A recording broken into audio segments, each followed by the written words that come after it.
C'est donc une exclusivité LCI, un document exceptionnel. Après 3 semaines de guerre civile en Libye, des milliers de victimes, quelques 200 000 réfugiés au bas mot.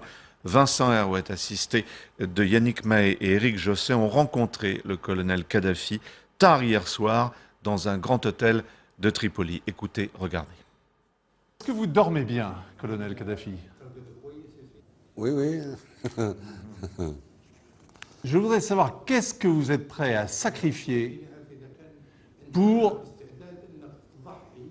pacifier Benghazi et pour reconstituer l'unité de la Libye. Discuter avec qui?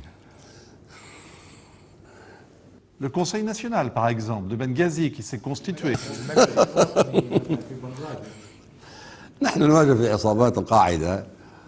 Nous avons devant nous des combattants d'Al-Qaïda. Il n'y a pas de Conseil national.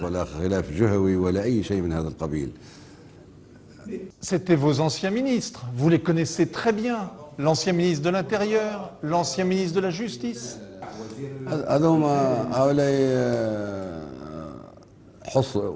في بنغازي لما قامت عصابات بن لادن بالاستيلاء على السلاح. Ils ont été bloqués à Benghazi, ils ont été pris par la force, par les gens de Benghazi. Ils leur ont dit qu'ils seraient tués de la manière des combattants d'Al-Qaïda, c'est-à-dire égorgés. La seule possibilité, c'était de s'engager avec eux, de leur donner les ordres dont ils avaient besoin pour ne pas perdre le temps et avoir une certaine crédibilité.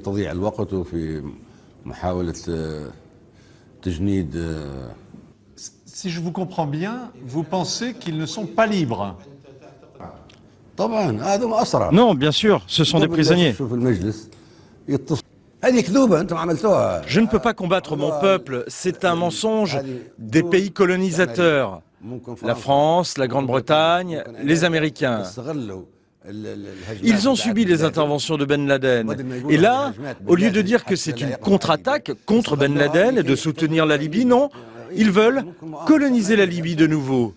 Mais c'est un complot colonialiste, c'est colonialiste. Si Al-Qaïda n'est plus un ennemi commun, alors dès demain, nous, on rencontre Ben Laden et on se met d'accord avec lui. Il deviendra notre ami si on considère que ce n'est pas du terrorisme. Mon colonel, est-ce que vous allez prendre des mesures de représailles contre la France? On verra.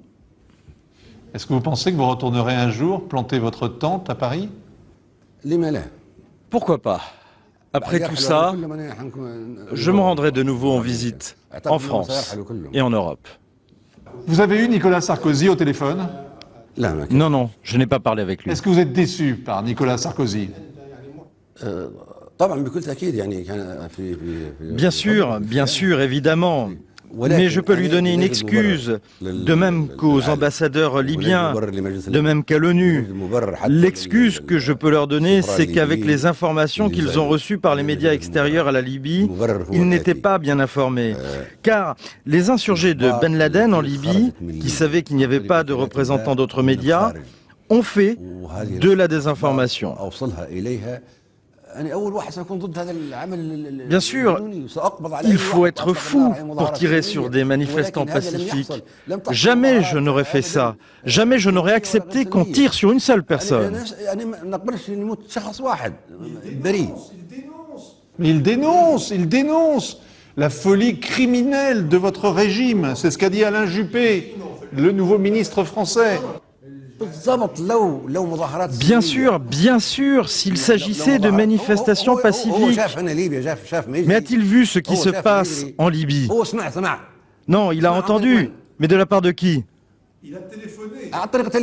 Ah oui, par téléphone. Mais tout menteur peut mentir par téléphone. Non, il faut venir sur place. Des médecins français sont à Benghazi et soignent des gens. Et on écoute les étrangers qui sont à la frontière tunisienne. 200 000 personnes qui ont quitté le pays. Non, impossible, je te défie. Je lance un défi. C'est un mensonge. C'est un mensonge. Où 2000? Qui c'est qui les a tués?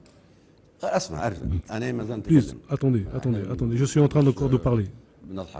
Je ne veux pas rire, je ne veux pas rigoler comme ça. Et je suis en train de discuter de choses très importantes qui importent le monde.